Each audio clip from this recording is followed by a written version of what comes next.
you're not aware of your aliveness. You're busy with your psychological nonsense. Your thoughts, your emotions have become, your psychological reality has become far more important than your existential reality. What it means is, you are so enamored with your own petty creation that you're completely missing the grandeur of Creator's creation. That's what it means. You do all kinds of things, but if you truly value creation, the best thing that you can do is to pay attention and to experience it, isn't it? Yes or no?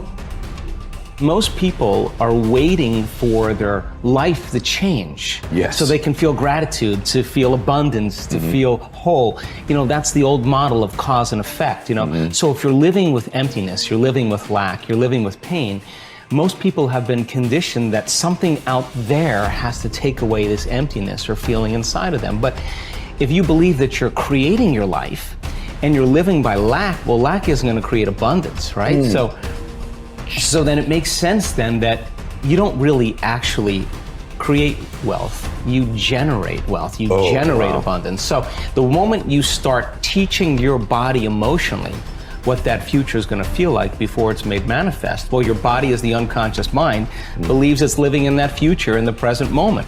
Just sit down by yourself to visualize and daydream about your dreams, about the activities involved in that, about how you would struggle through, about what it would feel like to be victorious. All of it, the whole thing, the messy part, the ugly part. What would you say to yourself when it gets hard? That's what you need to do. To truly actualize a dream, we got to begin with seeing it and sensing it. The good, the bad, the easy, the difficult, and the victory. How you would like your life to be, what you would like your character to be, 3 to 5 years down the road, if you were taking care of yourself like you were taking care of someone that you actually cared about. So you kind of have to split yourself into two people and treat yourself like someone you have respect for and that you want the best for. That's not easy because people don't necessarily have respect for themselves and they don't necessarily want what's the best for themselves because they have a lot of self-contempt and a lot of self-hatred, a lot of guilt.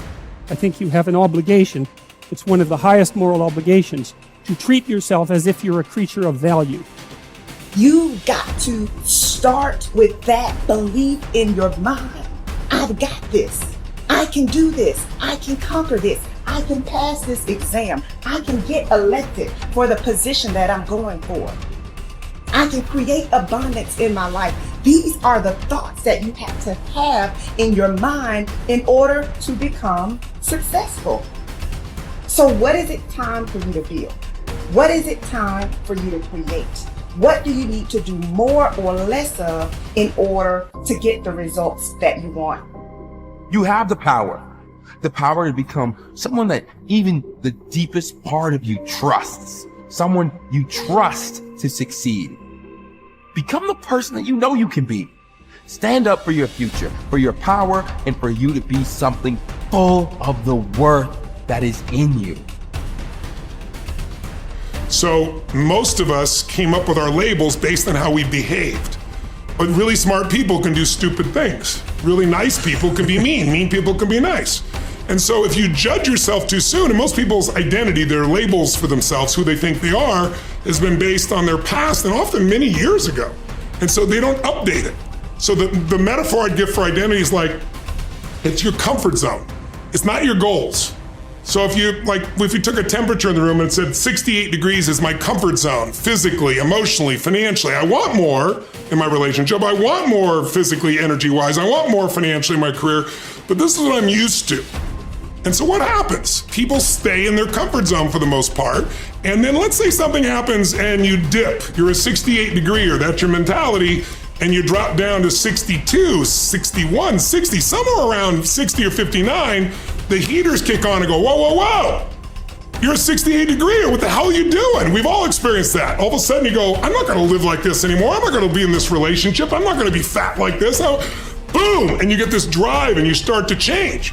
But what most people don't understand is it happens on the upper end too. Meaning, let's say you got momentum, you start crushing it, you start doing even better than you think. You go from 68 to 70, 88, you're at 98 degrees. Financially, emotionally, spiritually, whatever the metaphor is. And then what happens?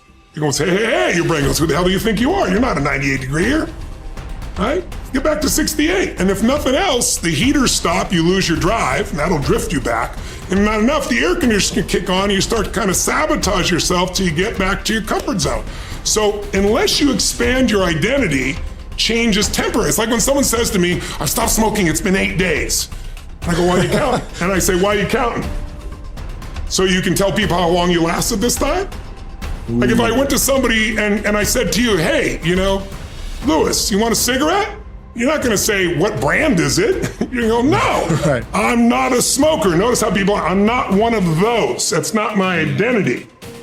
Identity is the strongest force in the human personality. If you look at Lance Armstrong, who has a mixed identity now in the culture, this is a guy that had to win and found a way to win. So when he was told he had cancer in his lungs, in his brain, and in his testicles, and he rides a bike, and he's gonna die, his answer was, no, I'm a champion. I find the way. I will find the answer. And he did. Now, unfortunately, he bent the rules around the sport, and it kind of ruined his reputation, obviously. But that mentality, his identity is why he survived. Other people told they have cancer, and they're like, it's over, they give up, they start arranging their affairs. And so that psychological difference is the number one thing I work with people on, because unless you expand your identity, you're gonna basically keep where you are. You might improve a little or not, you might go up and down a bit, but you're gonna stay within a realm. If you're gonna have an explosive breakthrough to another level, physically, mentally, financially, spiritually, then we gotta not only give you the tools, we gotta shift that internal sense of who you really are and have you find that you are more than anything that's ever happened to you, that you can handle whatever shows up, even if it's incredibly scary or uncomfortable. Personal responsibility is true and wildly optimistic. And it is people's belief system and the value system that they cobble together over a lifetime that will lead them to reject that. And all I can say is reject it at your own peril for the following reason. Personal responsibility is about remembering you can do something and change. And I can sum up personal responsibility in a single quote by Kobe Bryant.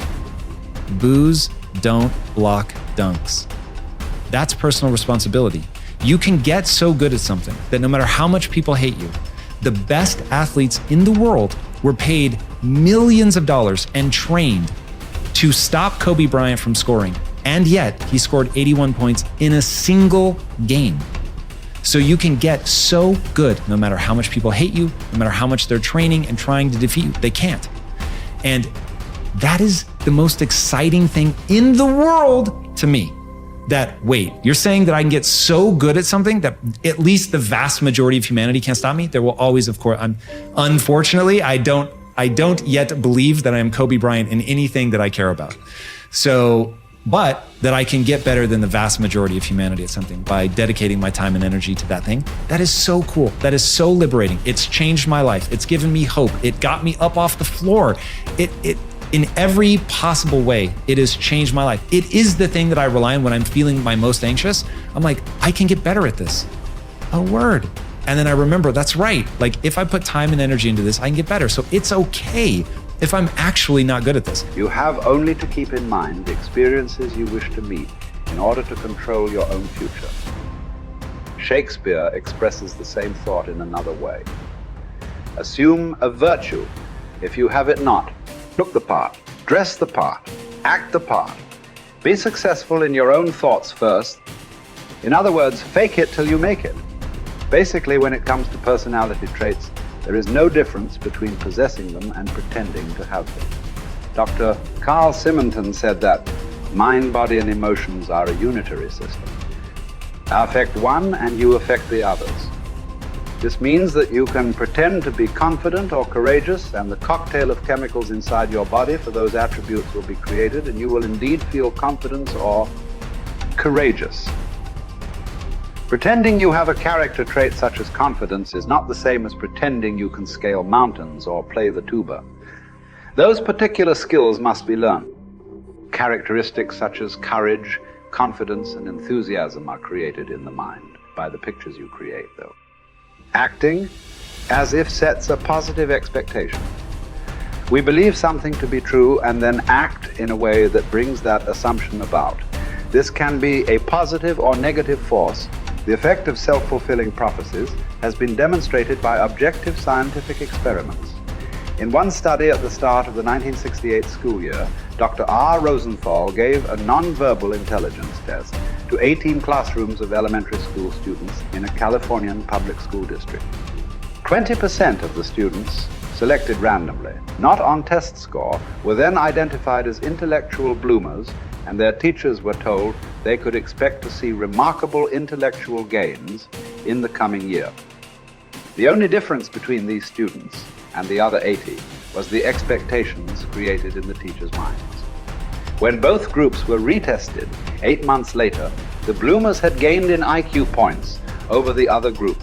This is significant because it shows that altered expectations can result in unconscious changes in behavior that dramatically change the outcome.